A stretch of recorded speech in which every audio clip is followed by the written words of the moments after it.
pessoal, boa noite.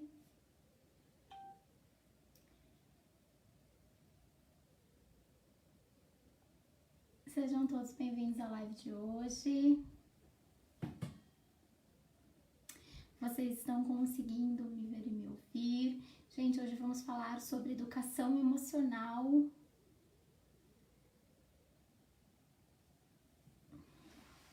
Deixa eu ajeitar aqui. Se vocês conseguirem estar ouvindo o áudio, turma, me avisa, por favor.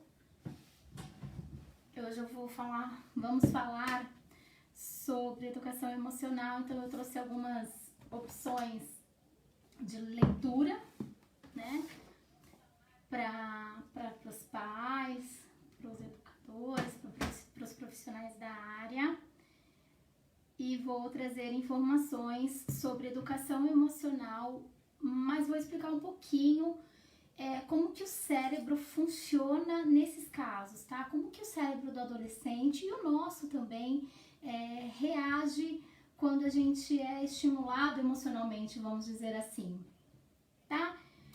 Então, antes, gente, o pessoal que tá chegando, sejam bem-vindos. Boa noite para todo mundo. Eu vou me apresentar, meu nome é Viviane, eu sou neuropsicopedagoga, especialista em neurodesenvolvimento infantil, trabalho com crianças e adolescentes aqui no Japão, com atraso no aprendizado, atraso de desenvolvimento, dificuldades de fala, de comunicação, porque tem alguma questão aí dos marcos do desenvolvimento que estejam atrasados, e a gente faz um trabalho terapêutico nesse sentido, ok? E venho aqui no Portal Mia, quinzenalmente, conversar com vocês para trazer assuntos sobre neurociência e neurodesenvolvimento, tá bem? Gente, vocês estão conseguindo me ouvir direito? Se alguém só puder me dar um ok, que o áudio tá bem, tá normal, para eu poder continuar. Então, hoje a gente vai falar um pouquinho sobre alguns livros, tá? Algumas leituras de referência, vamos dizer assim, e que auxiliam, que vão nos ajudar a trabalhar de uma maneira mais fácil de conseguir chegar pelo menos nesse adolescente aí de casa, ou os profissionais da educação que estão assistindo, né, junto com os seus alunos ou os seus atendidos, se for alguma equipe de terapeuta, ok? Então vamos lá. Gente, eu quero deixar aberto também, conforme eu for conversando, se vocês tiverem alguma pergunta, vocês podem escrever. Se eu trouxer alguma situação que vocês se identificam também, tá? Pode escrever pra gente poder compartilhar aí, ok? Então vamos lá. Gente, alguém só me dá um ok de áudio? Não sei se a galera do Portal Mia tá por aí, mas enfim, senão eu começo a falar depois e aí fala que o áudio não tá muito bom ou o vídeo. Oi, Carol, tudo bem? Ai, que bom que você conseguiu entrar a tempo. Então, você tá conseguindo me ouvir? Tá travando? Tá travando o quê? O áudio ou a imagem? Gente, pra mais alguém tá travando ou é só lá?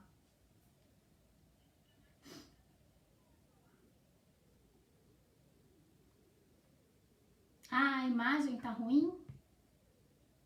Bom, eu vou tentar. Qualquer coisa, se a live parar, eu entro de novo, tá, pessoal? Se por acaso a live der uma caída ou alguma coisa assim, eu entro...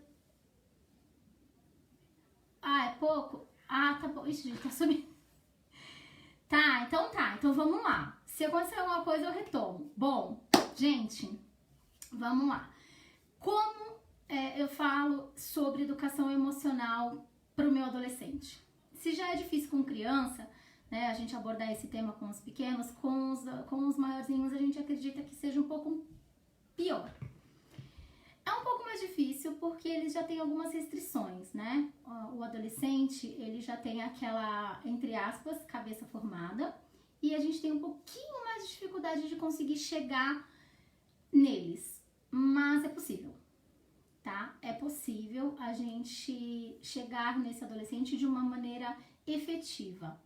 Por que eu falo de uma maneira efetiva? Hoje existem muitas opções aí para fazer e falar sobre educação emocional. Então a gente tem muitas pessoas trabalhando, inclusive, com isso. Mas o que é importante a gente saber?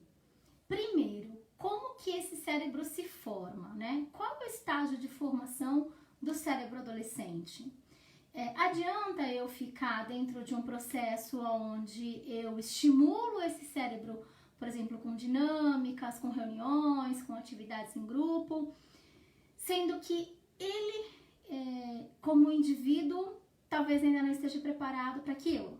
Então, isso é uma coisa que a gente tem que pensar.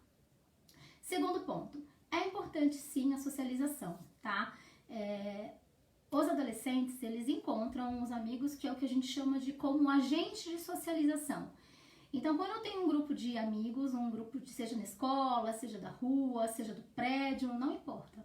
Quando eu tenho esse grupo de amigos, eu encontro ali alguns modelos de referência, que é o que a gente chama nas literaturas, vamos dizer assim, né? Quando a gente começa a estudar sobre o assunto, sobre desenvolvimento, aprendizagem, emoção, tudo, a gente entra nessa parte. E aí, a gente acaba sabendo que é importante que eles tenham um ciclo social positivo. Mas, nem sempre a gente consegue oferecer esse espaço, principalmente aqui no Japão, né? Eu sei que tem um pessoal do Brasil que está assistindo, mas aqui a gente também enfrenta esses probleminhas com as turmas, vamos dizer assim. Às vezes aqui a gente tem turmas demais e eu acho que acaba sendo um agravante aqui, que no Japão a gente tem a questão do isolamento, né? O adolescente, ou nós, né? Aí eu vou falando pela questão da razão da neurociência. Quando a gente está exposto a uma situação, nós temos algumas reações, né? Ou a gente avança, a gente vai para cima daquilo que está acontecendo com a gente, ou a gente recua. Então, esses dois tipos de reação faz parte do desenvolvimento humano. Então, né, faz parte da gente a gente ter esse tipo de comportamento. Com os adolescentes não seria diferente, né? Na verdade, não é diferente.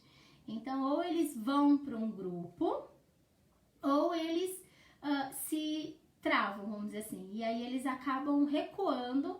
E assim, às vezes fica muito em casa, não quer mais sair, não quer mais ir pra escola, tem muita dificuldade de se relacionar. E aqui a gente tem os casos dos hikikomori, né? Que são os adolescentes. Atinge também os adultos, né?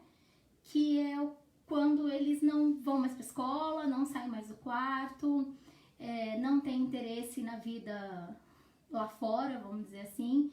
E são aqueles adolescentes e aqueles adultos que permanecem boa parte da sua vida dentro do quarto. Então, se alimentam no quarto, deixam de tomar banho, a alimentação acaba sendo, né, toda feita lá dentro, sai para ir no banheiro e voltar. Então, assim, é realmente um isolamento. E esse tipo de comportamento aqui no Japão tem essa denominação, né? Tem esse nome de hikikomori, que são os hikimoris que a gente ouve tanto falar aqui no Japão.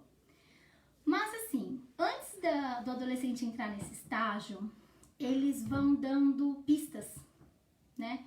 Eles vão mostrando que eles estão indo para esse caminho. Então, o fato de não querer ir para a escola, o fato de não querer o contato social, o fato de não querer contato, inclusive, com as pessoas da própria família, contribui para esse tipo de isolamento e para essa denominação que, infelizmente, a gente tem aqui no Japão, que são os hikimoris, né? A Carol falou que ela é assim, né? A gente tem que... então, aí a gente tem a questão da dislexia, do TDAH, que são alguns transtornos que colaboram para essa questão social ser mais difícil, tá? Então, aqui a gente tá falando um pouquinho, um pouco diferente, né? Até então, a gente está considerando crianças, adolescentes, sem nenhum tipo de transtorno, né? E que estão nessa fase da vida onde a reclusão está acontecendo de maneira muito forte. Só que nem sempre chega ao isolamento total, né? Nem sempre chega ao fato de não querer sair pra rua nem nada. Tem o lado contrário também. Boa noite, gente. Sejam todos bem-vindos. Boa noite, Adriano. Oi, gente. Já começamos aqui a falar. Estamos falando sobre educação emocional para adolescentes. Mas estou trazendo um pouquinho para vocês primeiro a parte aí da neurociência, o neurodesenvolvimento, o que fala pra gente, o que a ciência explica, vamos dizer assim, tá? Em relação a esses comportamentos.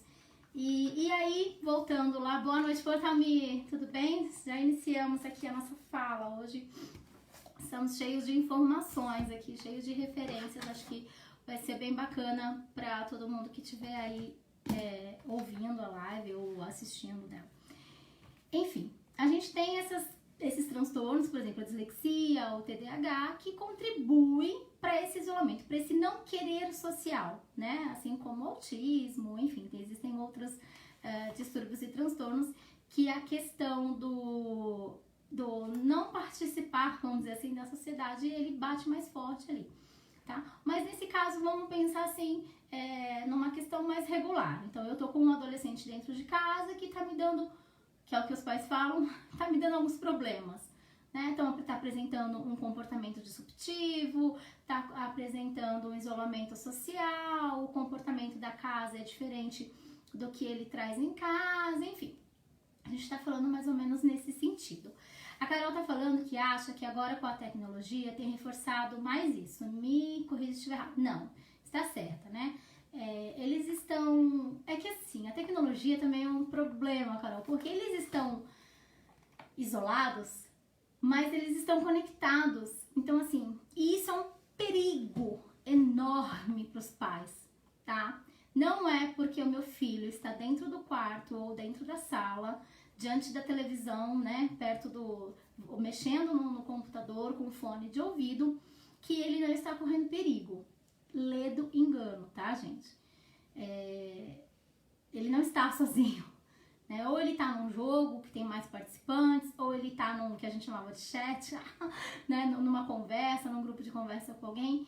E assim, o mundo real é um mundo palpável. Então, assim, se você tem um problema com seu adolescente, por exemplo, na escola, você sabe quem é, você sabe onde é, você vai buscar informação, você vai saber quem é a pessoa ou quem é o adolescente, você vai atrás dos pais. No mundo real você consegue ter esse acesso ao transgressor, por exemplo, a pessoa que tá ali, ou o grupo que tá ali fazendo com que esse seu filho, né, seu adolescente tenha essa dificuldade. Quando a gente entra nesse mundo da tecnologia, né, no mundo virtual, na verdade, o negócio é mais complicado. Por quê? As pessoas se escondem atrás da tela de um celular, né? As pessoas se escondem, a gente não sabe se quem tá falando com a gente ali, se realmente é um adolescente, se realmente é uma criança, se realmente, por exemplo, é um professor. E é um mundo não palpável, né? Eu não consigo saber quem está por trás daquela rede social, eu não consigo saber quem está por trás daquele perfil.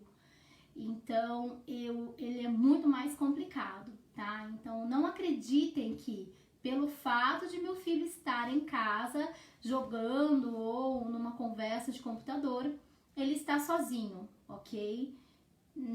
A grande maioria das vezes não é isso que acontece, tá? Mas voltando aí um pouquinho para explicar para vocês como funciona esse nosso cérebro. Então eu trouxe para vocês aqui, pra gente falar de educação emocional. Como eu sempre falo, a gente precisa conhecer o funcionamento cerebral para tudo, tá? Quando eu falo assim, que todas as nossas questões e os nossos problemas se encontram no nosso cérebro, né? Ah, é coisa da sua cabeça? Sim, mas vou dizer que todas as nossas respostas também se encontram na nossa cabeça.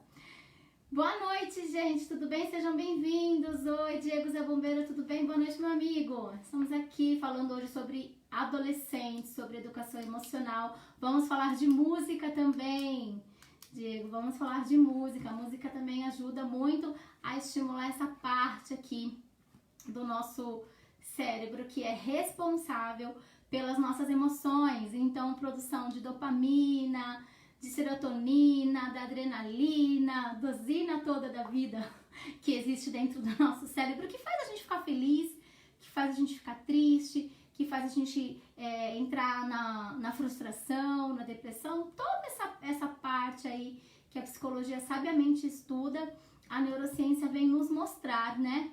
Como que isso tudo afeta o nosso cérebro e como o nosso cérebro reage.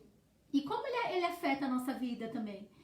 É um paradigma, é muito difícil, assim, é uma dualidade, né? A gente tem dentro do nosso cérebro a razão, a emoção, o certo e errado, a compreensão e a incompreensão, enfim. Mas quando a gente começa a estudar ele, fica mais claro algumas coisas, tá? E assim, a gente também não precisa saber exatamente tudo, mas a gente buscar informação, a gente buscar orientação, torna a vida mais leve, torna o entendimento com os adolescentes mais leve. De repente, a gente para de cobrar tantas coisas que a gente acha que precisa e passa a cobrar aquilo que realmente precisa e a gente não cobra, tá? Mas a gente vai falar um pouco sobre isso também. Oi, Aline, boa noite, seja bem-vinda. Oi, gente. Vamos lá falar sobre educação emocional com a turminha. Enfim, aqui está o nosso cérebro cortadinho, tá? E aí ele tem essas duas partes que a neurociência fala sobre... são áreas do cérebro, tá, gente? Mas a gente fala que é como se fosse a razão e a emoção, pra gente conseguir entender melhor, tá? Então, são essas duas áreas aqui, essa aqui e essa aqui de baixo bem pitititica, tá? Essa aqui, assim, a nossa amígdala cerebral, ele leva esse nome por causa do formato, tá? E a nossa parte aqui da frente, que é o nosso córtex pré-frontal. Gente, tá bem... Enfim, tá aí pra vocês verem, tá? São essa turma aí, essas áreas do cérebro que, vamos dizer assim, são responsáveis pelas nossas emoções. Uma por fazer a gente sentir e outra por nos regular e fazer a gente entender o que a gente está sentindo, tá? Então, dentro dessa área aí do nosso cérebro, dessas duas areazinhas, elas têm que ter uma comunicação. Então, eu estimulo aqui a minha amígdala com as minhas emoções, ela traz essa informação aqui para o meu córtex pré-frontal, tá? Que é responsável por todo o meu raciocínio, posso dizer assim, tá?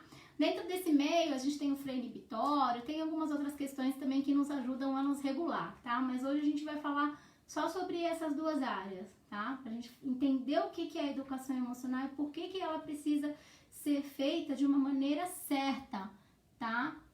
De uma maneira com um embasamento, com conhecimento sobre, ok? Então, tô aqui estimulando essa minha amígdala desse meu adolescente, por exemplo. Tô lá tochando informação nele, fazendo um monte de atividade dinâmica, de diário, de escrita, sei lá, tô enchendo essa amígdala aqui de informação. Tô fazendo ela ficar bem cheia de coisas, assim, né? Pra ele pensar, pra tal. Só que, se ele não tá conseguindo trazer essa informação, essa emoção, essa sensação, se ele não consegue transformar ela num aprendizado certo, se aqui nesse meu córtex, essa parte da frente da minha cabeça, né, que fica bem aqui na minha testa, se ela não consegue decifrar, vamos dizer assim, não adianta só eu ficar enchendo de estímulo uma coisa que não consegue ser entendida, no caso decodificada. Então, eu preciso, no mínimo, conhecer como que a neurociência funciona, saber como o cérebro desse adolescente funciona para poder chegar nele, tá? É simples, não são coisas tão difíceis, mas quando eu tenho esse conhecimento, eu consigo ter uma funcionalidade, as coisas conseguem funcionar de uma maneira melhor, tá? Então, se eu tenho lá essa questão desse meu adolescente e ele está dentro desse processo aí de Ikimori, ou tá entrando em depressão, ou não tá querendo mais ir pra escola, enfim, ou o contrário, né? Ele tá ali com comportamento inadequado, tá muito agressivo, fala muito palavrão, briga muito com os irmãos, xinga, ou os contrário, chora, fica depressivo, fica tristinho, porque a gente tem essas variações de humor, né? Quando o adolescente está desregulado e ele tem esse comprometimento de entender o que ele está sentindo e o comprometimento de dizer, né, transmitir aquela emoção e aquela sensação, é natural que essa desregulação de humor, né, ela se torna um comportamento inadequado, seja os que vão para fora e explodem, tanto aqueles que se recolhem e aí entram nesses casos mais complicados também, tá? O Adriano tá perguntando, como saber quando é dificuldade, atraso, ou se é normal, ou se é somente uma transição? Então, para eu saber se esse adolescente está passando por uma fase, eu preciso identificar qual é a fase, né? Se assim, aconteceu algo ou alguma coisa que justifica aquele tipo de comportamento, ok, ela é transacional, ela vai passar, né? Então, aconteceu alguma coisa, sei lá, ele foi mal na prova, por exemplo. Ele foi mal na prova e ele não tá muito bem. Ou então ele, sei lá, perdeu um jogo que tava jogando e aí se desregulou por causa do jogo. Ou tá tendo, por exemplo, uma aula de artes ou uma aula de música e não tá conseguindo acompanhar a turma. Quando existe um motivo aparente e isso a gente percebe que logo vai passar, é só uma transição. Agora, quando a gente vê que isso está se agravando, que as dificuldades estão ficando cada vez maiores, aí a gente precisa de uma atenção especial, tá? Precisa saber como é que esse cérebro aí, como que ele está funcionando, o que ele está conseguindo pegar de informação ou não, tá? E aí a gente tem as outras questões de como que eu sei que esse meu adolescente tá com alguma dificuldade. A primeira coisa que eu pergunto você sabe quais são os valores, as referências do seu filho? Você sabe quem é, por exemplo, hoje, quem é a referência do teu filho? Né? É uma pergunta. Você sabe quem é? Quem é o modelo que ele segue? Quem é a pessoa que ele admira? Não sei. Tá, então vamos lá. Quem é que ele mais segue na rede social? Vê lá no Instagram dele quem é que ele participa, que ele dá like, que ele comenta, que ele vê o vídeo, quem é no TikTok que ele tá mais ali atento, qual figura pública que pra ele tem um significado muito grande, se ele toca, né, se ele gosta de música, quem é o cantor, o compositor, o profissional da música que mais ele canta ou mais ele ouve. Então, assim, a gente consegue chegar perto do adolescente através dos modelos de referência que ele tem, tá? Na nossa infância, na infância deles, o modelo de referência que eles acabam tendo é pai e mãe, que são os modelos mais próximos, tá? Pai, mãe, às vezes um irmão mais velho ou uma irmã mais velha, mas é sempre o núcleo familiar ou o núcleo de convivência, tá? São as pessoas que mais têm proximidade com a criança, que a gente sabe ali que são os modelos de referência.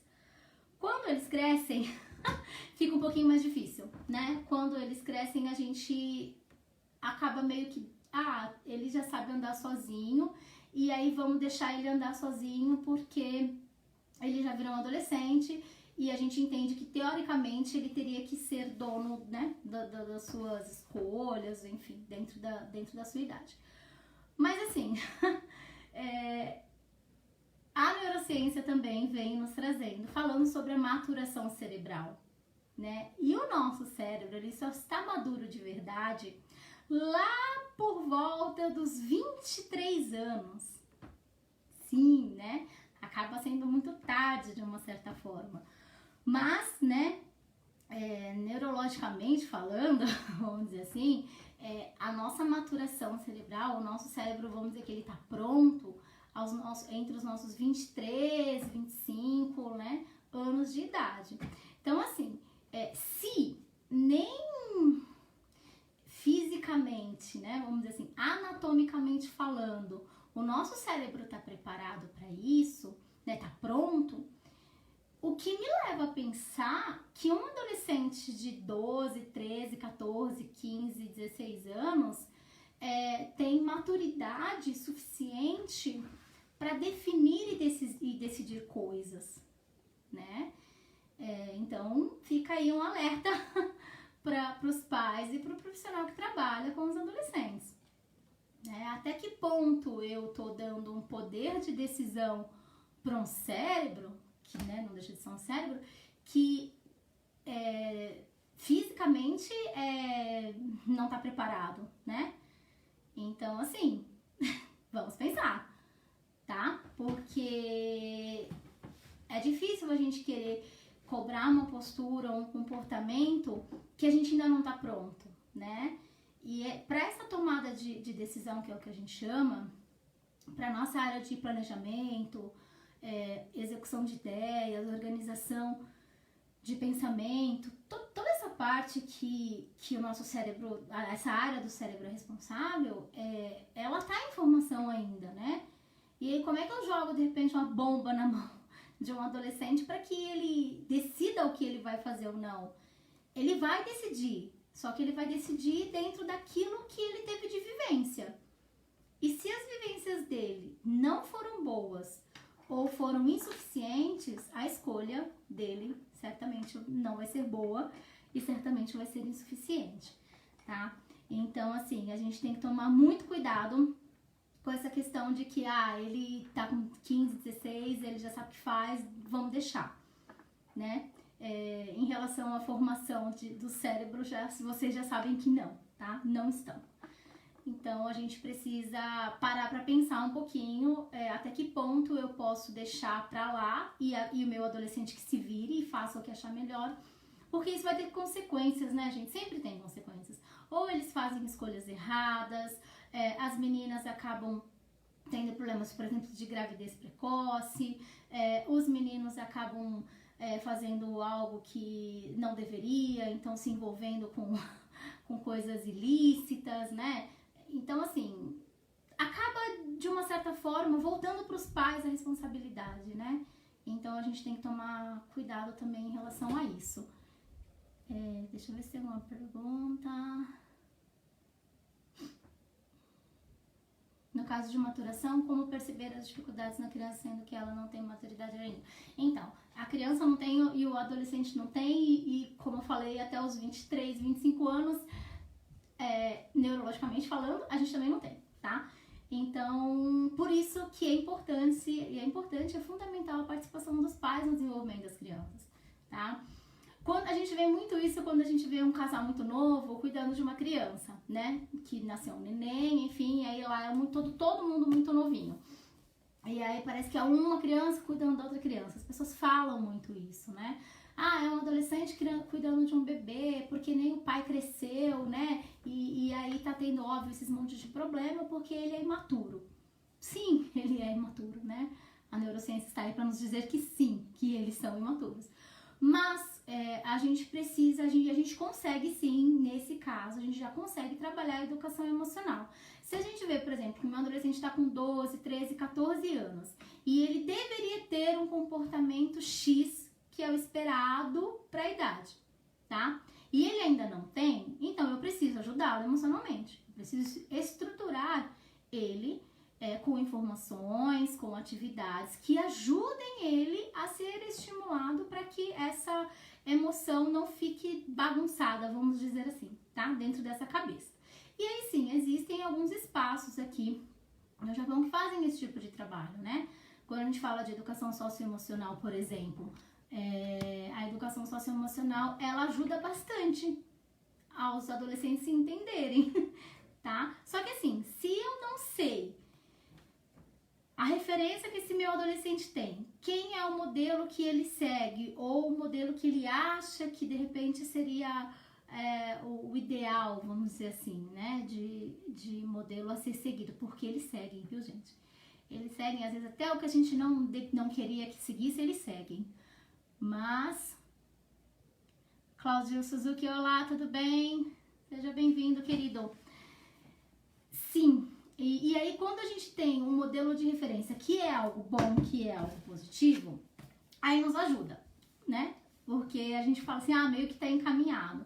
Então, geralmente, os adolescentes que estão aí no mundo da música, apesar de também ter as suas questões, todos os grupos, todas as áreas, todos os grupos sociais, todos os agentes de socialização que a gente chama, que são os modelos, que são as pessoas que estão ali responsáveis e que, de uma certa forma, são, sim, né, responsáveis pelo nosso desenvolvimento, tem o seu lado bom e o seu lado ruim, né? A gente vai encontrar, e os adolescentes também vão encontrar isso.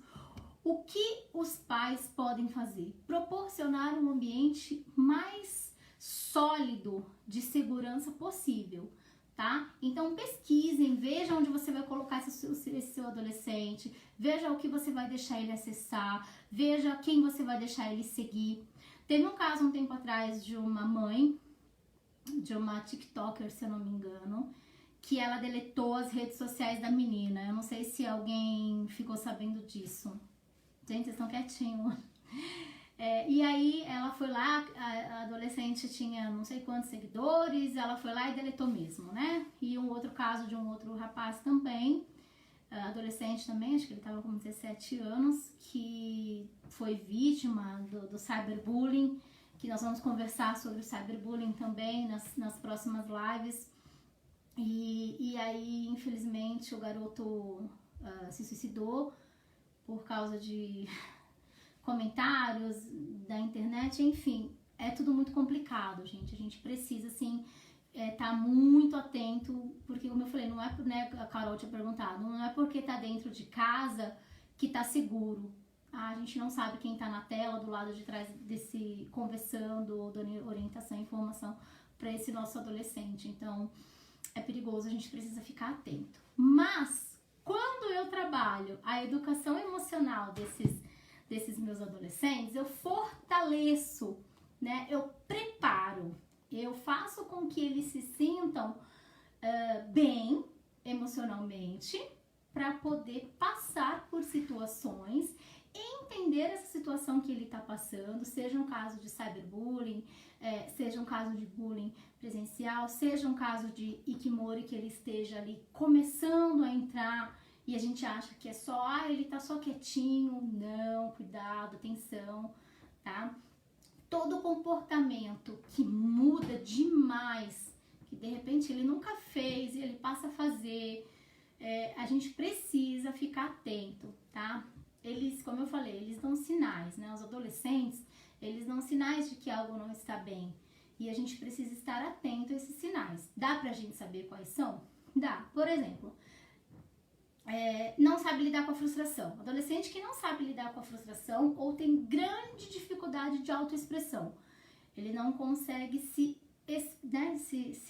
expressar dentro daquilo que ele está passando. Ou ele deixa quieto, ou às vezes ele traz a informação. Um amigo na escola falou. A minha amiga fez. Ou até referências de padrão de família. O pai da minha amiga, a mãe da minha amiga. Gente, sinal de alerta, tá? Vamos investigar isso melhor. Como eu falei, o mundo real é o mundo mais palpável. A gente consegue ir lá e resolver, ou tentar pelo menos se aproximar da situação. Então, a gente precisa ficar atento nesse sentido. Eles dão os sinais, eles dão as referências de que alguma coisa não tá bem. Vivi, mas e eu tenho que respeitar o espaço, né? Eu tenho que... aí a gente fala... Eu sei que tem que deixar ele ser independente, ser autossuficiente, ele fazer as coisas por conta. Lindo, perfeito, maravilhoso, também acho. Concordo, mas o que você está querendo dizer com independência? O que você está querendo dizer com uma autossuficiência para um adolescente de 12 a 18 anos? Né? Que sentido? O que você entende disso, né, para poder estar falando que ele tem que ser assim? Porque eles estão na construção de valores, assim como a maturação cerebral para a tomada de decisão, enfim, ela está acontecendo aí, ela termina de se formar nessa idade. A construção de valores, a construção do certo, de errado, ela é feita durante todo esse processo, né? Então, assim, o que eu tô passando para esse adolescente? Ou então, às vezes eu não tô passando nada, né? Ainda mais aqui na vida corrida do Japão, que os pais trabalham 12 horas por dia, 13, 14 horas por dia, sim, eu sei, já atendo famílias que o pai fala, olha, eu não tenho, eu saio, ele tá dormindo, eu chego, ele tá dormindo, de fim de semana é uma loucura, às vezes não vejo, ou quando eu vejo eu não quero dar uma bronca, eu não quero brigar, eu não quero achar ruim, e aí eu vou fazendo o quê? Eu vou alimentando uma montanha russa de que a situação pode ser assim. Quando eu não falo, ela tem muito o mesmo sentido de quando eu falo, né? Às vezes eu dizer pra você, tudo bem, deixa pra lá, eu posso entender que, tá bom, eu posso fazer. Então, assim, é difícil, tá, gente? A gente não pode não instruir, tá? Mas também a gente também tem que tomar um cuidado no tipo de instrução que eu dou, tá? Mas pior que eu dar uma instrução errada ou orientar errado o meu filho é eu não orientar. Porque quando eu não falo, não faço, não participo, eu alimento inconscientemente nesse adolescente um sentimento de que tanto faz. E aí quando eles vêm na sessão e eu pergunto, qual é a sua perspectiva? O que você acha disso? O que você acha daquilo? Quando a gente faz algum jogo, alguma atividade que eu preciso que ele relate o que ele entendeu ou como ele mudaria, tanto faz. Tudo bem, né? São respostas sempre vazias e vagas. E aí a gente percebe que sim, se as respostas são vazias e vagas, é porque ele não tem uma bagagem de conhecimento aí. E aí sim, essa responsabilidade dessa ausência sempre vai ser dos pais, tá? De novo, nessa fase de formação, a infância, a primeira infância, a pré-adolescência, a adolescência, até a turma chegar entre os 23 e 25 anos, toda essa parte de valores, né, o que é certo, o que é errado, isso tudo é transmitido pelos primeiros modelos que nós temos, tá? Que no caso é o modelo familiar. Quando a gente entra na escola, a gente começa a ter um segundo tipo de modelo de referência, que são os professores, né? É a nossa professora, que às vezes a mãe fala, nossa, mas eu falo e nem liga. É a pro falar, pronto. Parece que falou a rainha do mundo, assim, né? E é isso mesmo. Acontece porque é o modelo de referência que aquela criança ali tá tendo naquele momento, né? Então ela vai muito pro lado com o que o professor fala. Isso acontece também com os adolescentes. Se eles dão a sorte de encontrar um professor bacana, um professor consciente do seu trabalho, da sua responsabilidade de educar em todos os sentidos, ele tem uma referência muito boa da escola, ele tem uma referência muito boa de vida, inclusive, né? Mas às vezes acontece de não ter também. E aí pra ele tanto faz. E quando o adolescente entra no tanto faz, é complicado também. Por quê? Quando a gente fala que tanto faz, é porque não faz sentido. Você quer ir pro balé? Tanto faz. Você quer ir pro judô? Tanto faz. Você quer ir pro parque? Tanto faz. Ou seja, não faz sentido. Né? Tanto faz. Tanto faz o sentido. Se eu vou, se eu não vou. E aí, quando a gente tem essa ausência de sentimentos, ela é bem difícil também. Porque a criança ou adolescente vai começar a se anular em relação ao que ele sente, ao que ele pensa, ao que ele fala. E aí, todas as informações que chegam nessa amígdala, nessa parte do cérebro aí, ela só chega, ela não é processada, tá? E aí não adianta. O que é o ideal? Vivi, qual é o ideal? O ideal é eu estimulá-lo de uma certa forma para que essa informação chegue, ela precisa chegar, ela precisa se transformar em algo sólido na cabeça desse adolescente, mas ele também precisa saber pôr para funcionar. Então, assim, como eu falei, aqui no Japão a gente tem esses espaços, inclusive na região ali de Oga, que a gente encontra o Espaço Simplifica, ela tá trabalhando bastante com educação emocional para jovens, para as crianças, tem surtido bastante o efeito. É um trabalho com uma conscientização de grupo, mas também tem a questão do indivíduo.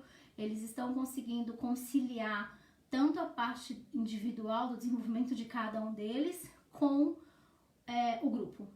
Tá? Então, como eu falei, às vezes não adianta eu ficar só nas atividades de recreação, ou nas reuniões, nas palestras, enfim, fazer tudo só em grupo, se o meu processo interno não tá funcionando, tá? Não vai adiantar, ele vai participar do grupo mais top do mundo e não vai funcionar, tá? Então, a gente tem que ficar de olho nesse sentido também. E aí, dentro dessas opções, a gente tem esse livro que é muito bacana, ele fala sobre neurociência e educação, ele explica o cérebro que chega na escola, como que é o desenvolvimento das crianças, dos adolescentes dentro da escola, fala da diferença de menino e menina, fala sobre a inteligência, enfim. Quem puder, quem tiver ter acesso, né, a esse tipo de material, ele é bem bacana, mas ele é um pouco mais específico, tem alguns termos para profissionais da área, mas é vendido para quem quiser ver. Esse outro também, desenvolvimento psicológico da criança. Ele vai lá desde da gestação, dos piquititico, né, até os maiorzinhos. Então, ele vem aí, ele traz informação de todo o processo. Claro que esse é na visão desse profissional, Paul Milsen, ele é professor de psicologia, diretor do Instituto de Desenvolvimento Humano da Universidade de Berkeley, Califórnia. E aí ele traz desde a infância até o que a gente estava conversando agora sobre o desenvolvimento e o comportamento social, que é o adolescente na sociedade, enfim, sobre as transgressões. Vocês vão encontrar a informação sobre a influência de grupos nessa fase, ou a ausência desses grupos, fala também sobre esses modelos, né, que os adolescentes seguem, ou se não seguem, o porquê que não seguem, tá? Por que que ele não tem nenhum modelo de referência, por que que ele não tem ninguém que ele se espelha, isso também a gente precisa saber, tá? E aí esse material, esse livro aqui também é legal, eu consegui ele aqui no Japão, mas ele tá em espanhol, mas é de uma fácil leitura, e é uma obra também para profissionais, né, da área, para famílias e para educadores. Então, esse material vocês também encontram, e a leitura é um pouquinho... O neurociência acho que ainda é mais fácil, não sei pela questão da língua. E a gente tem, não sei se todos conhecem, tem pessoa que gosta, tem pessoa que não gosta, tem pessoa que concorda com o Tiba, tem pessoa que não concorda, tem profissionais, inclusive, da área, né, de desenvolvimento da aprendizagem, da psicologia, que acha que é ótimo, tem gente que não gosta, que acha que é ruim. Enfim, fica aí como opção. Eu, particularmente, como profissional da área, como pedagoga já há 22 anos, eu tenho sim, né, se eu falar de modelo, qual é o seu modelo de referência?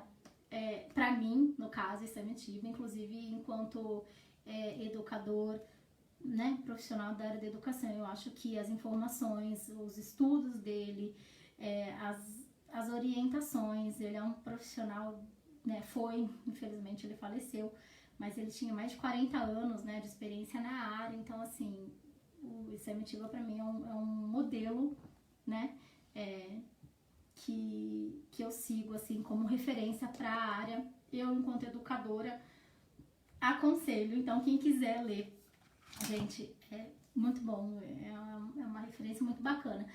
Claro que nem tudo que o Isami fala é possível de fazer, tá? Então, assim, ele, anos e anos de referência, anos e anos de atendimento, anos e anos de trabalho, né? Anos e anos de trabalho mesmo ele teve. Então, nem tudo que ele traz aqui, ele trabalhou com, que nem eu aqui no Japão, com tudo quanto é tipo de família, tudo quanto é tipo de estrutura familiar, tudo quanto é tipo de transtorno, de dificuldade de aprendizagem, de atraso de desenvolvimento. Então, a leitura dele, ele fala um pouco de tudo, vamos dizer assim. Mas eu, particularmente, super indico, super gosto. As livrarias daqui eu sei que tem, tá? Eu não me lembro da onde que eu consegui. Eu acho que esse livro eu ganhei. A gente fez um clube literário aqui no Japão com alguns profissionais da área da educação. Fizemos um amigo secreto literário, na verdade foi isso. E aí eu ganhei esse livro, foi uma das minhas escolhas, né? Então, mas eu não lembro onde foi comprar, tá, gente? Eu não perguntei pro rapaz que me tirou. Mas enfim, fica aí como dica e sugestão de leitura, tá? Eu gosto muito, mas a Carol tá falando que é interessante, é bem bacana, Carol. O pessoal da Estante Nossa Língua, se vocês conseguirem, não sei se vocês estão trabalhando com esse tipo de livro, mas fica aí a dica. Só tem em espanhol. Esse aqui, Carol, eu acho que eu conheci ele assim, eu acredito que sim. Não pesquisei, viu? Eu não sei se ele só tem... Esse aqui é todo em espanhol, mas eu não sei se tem a tiragem em português. Talvez tenha, porque como ele é um livro traduzido, né? Ele é um livro traduzido, talvez tenha, tá? Mas não sei dizer se é só em espanhol. É complicada a participação nos pais num país onde se trabalha tanto. Como participar com pouco tempo na evolução das crianças e adolescentes, sendo que a ausência dos pais é meio que inevitável aqui no Japão. Então, meio que inevitável? Não, é bem inevitável, na verdade, né? Não tem muito o que fazer, porque 12, 14 horas de trabalho não é fácil. Mas assim, como eu falei, existem alguns espaços que estão oferecendo esse tipo de trabalho, né? Esse tipo de educação. Quando eu não posso estar junto, integralmente, acompanhando todos os dias a evolução desse meu adolescente, tem adolescente que, assim como nós, a gente passa por algumas fases tranquilas, ok, sem nenhum problema, sem nenhuma restrição e tá tudo certo. E mesmo sem a maturação cerebral que eu falei lá no começo pra vocês. Ok, está certo, não tem problema.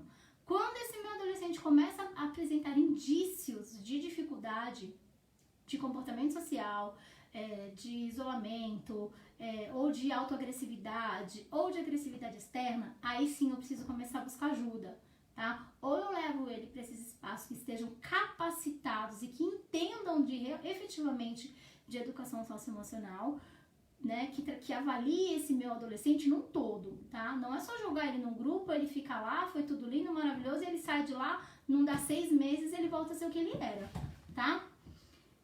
A Carol tá falando que tem uma visão bacana sobre educação infantil. Sim, também. Ele fala sobre desenvolvimento integral, né? Isso é mentira pra mim, na minha visão de educadora. Se é pra ser um educador de alta performance, acho que eu tô no caminho, né? Seguindo ele aí, eu acredito que eu tô no caminho.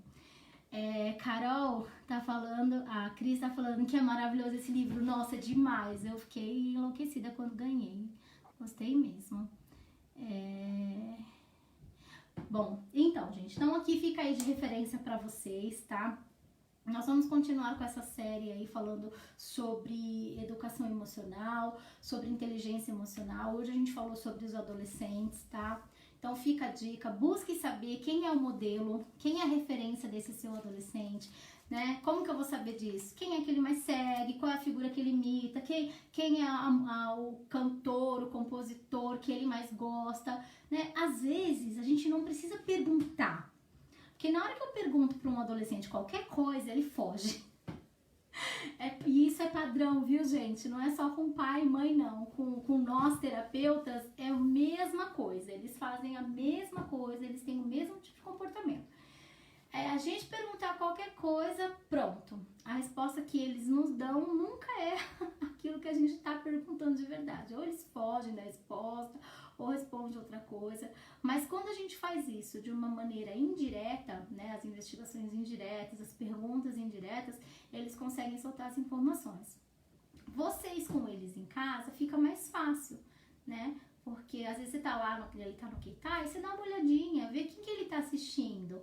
Se ele for fazer os vídeos, por exemplo, do TikTok, quem é o profissional, a pessoa, a figura pública que ele mais olha, né? De repente, no caderno da escola, na apostila, dá uma folhada na apostila. Apostila e caderno de escola, principalmente para os adolescentes que registram bastante, tá tudo lá. Contracapa de caderno, contracapa de livro.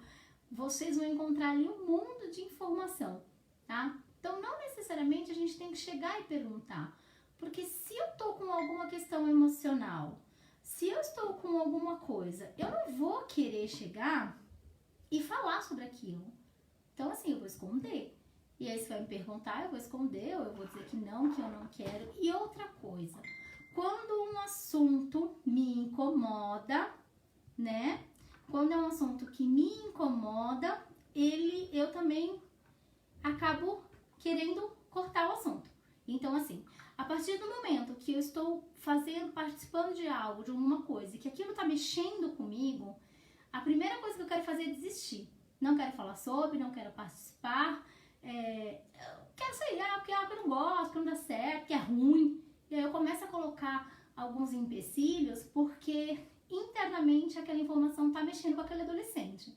Tá? Então, se, por exemplo, ele tá numa aula de música, porque ele gosta muito, e eu saber o que o meu filho mais gosta, o que ele mais curte, ajuda muito nessa relação mãe e filho, tá?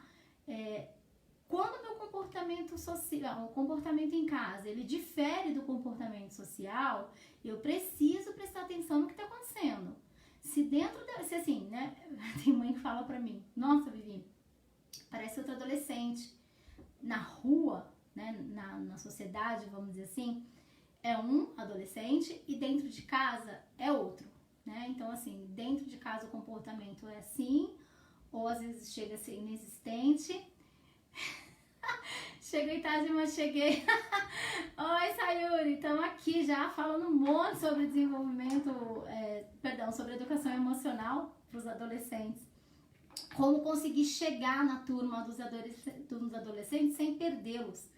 Porque a gente tem que saber chegar e tem que saber se manter com eles, tá? Porque não adianta só eu chegar, conseguir um contato mais próximo desse meu adolescente, conseguir trazer ele pra mim e isso durar por pouco tempo, tá? Eu preciso fazer com que esse vínculo se torne algo efetivo, porque o nosso desenvolvimento só acontece quando efetivamente existe uma resposta positiva sobre aquilo, tá? Então, o não querer fazer, o não querer participar, geralmente isso já começa a acontecer quando eu sinto que tá fazendo uma diferença em mim. Quando, os meus valores, os meus conceitos, o jeito que eu penso, a forma que eu acho, tá querendo me mudar, óbvio, sempre para algo melhor, e às vezes eu não quero. Então, eu rejeito esse tipo de ajuda, esse tipo de intervenção. Mas, de novo, a maturação cerebral se dá em torno dos 23 para 25 anos. Posso deixar a opção e o poder de escolha. Opção eu posso, mas o poder de escolha na mão de um adolescente, né? Se mesmo neurologicamente ele não está pronto para isso, esse cérebro não está pronto para isso, tá? Então, bora pensar nisso aí também. E aí eu começo a proporcionar para esse meu adolescente uma mudança de comportamento. Então, quando eu chego nele, quando eu entendo a forma que eu posso estar ali, perto, trazer ele para mim e fazer aquilo uma parceria, ótimo, eu estou conseguindo fazer a educação emocional funcionar. Se eu não tenho uma referência de pais, se eu não tenho uma referência de escola, eu preciso ter referência de alguém, tá? Então, seja nesses espaços que falam sobre educação socioemocional, ou seja através de um processo de terapia. De repente eu procuro um psicólogo, procuro um profissional da área e vou fazendo esse acompanhamento com esse meu adolescente, tá? Mas e a família? Consegue? Consegue! A família consegue trabalhar a educação emocional, sim, com os seus adolescentes.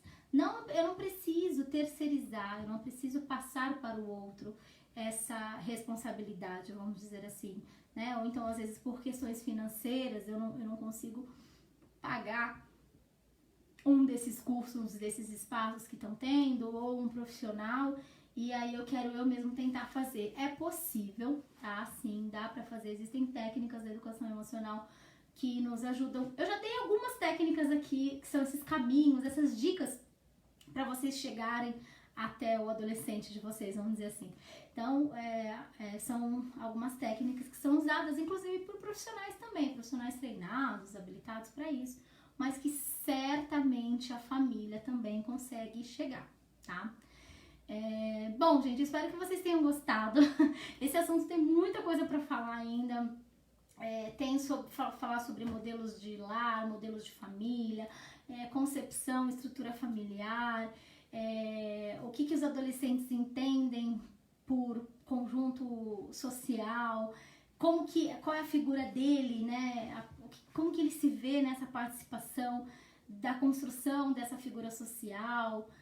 Enfim, tem um monte de coisa ainda para falar sobre isso. É um tema que tem muita coisa pra gente discutir, pra gente conversar, mas eu acredito que por hora essas referências que eu passei pra vocês, ela já dá assim uma luzinha no fim do túnel, tá? Hoje vocês agora já sabem que não adianta eu deixar eles escolherem, decidirem, porque eles ainda não estão prontos para isso. Eu preciso sim, essa responsabilidade segue com vocês, pais, segue com os professores, segue com os profissionais da área da educação e do desenvolvimento, porque sim, eles precisam de orientação e de instrução, tá? Seja em casa, seja na escola, seja no grupo de amigos, seja um desses projetos, como eu falei para vocês. Hoje eu conheço aqui no Japão o projeto lá do Espaço Simplifica. Eles estão conseguindo fazer um trabalho muito bacana, mas não atinge, acho que ainda todo o Japão. Eles estão mais ali para a região de Gifu, mas eles respeitam essa questão do individual, né? E também do grupo. Então fica aí a dica para vocês, ok? Gente, eu espero que vocês tenham gostado da live. Na próxima quinzena a gente vai continuar falando sobre inteligência emocional, educação emocional, bullying, cyberbullying, adolescência, enfim. Eu espero vocês na próxima quinzena aqui no Portal Mia. Quero agradecer a presença de todo mundo. Deixa eu só ver se teve mais alguma pergunta.